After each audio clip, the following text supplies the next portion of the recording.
গত বছরের ডিসেম্বরে মুম্বই ইন্ডিয়ান্সের নেতৃত্ব থেকে সরে গিয়েছিল রোহিত শর্মা। সে জায়গায় আনা হয় হার্দিককে। তারপর বিক্ষোভের আগুনে জ্বলে ওঠে।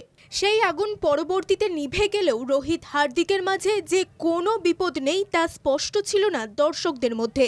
এবার আইপিএল এর আগে সেই বার্তাই দিল মুম্বই ইন্ডিয়ান্স। তাদের তরফ থেকে এবার এক ভিডিও এক্সে পোস্ট করা হয়েছে।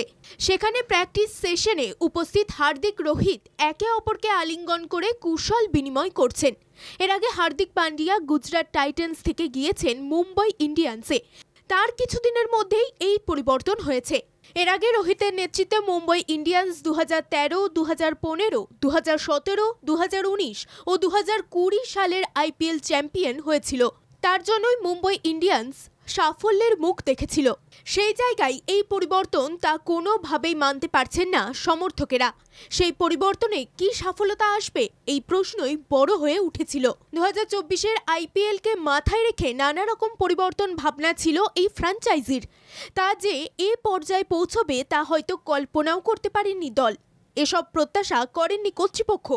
দলের অন্তরে সবকিছু ঠিক আছে এই বার্তাটা যেন দিতে চাইল মুম্বই ইন্ডিয়ান্স।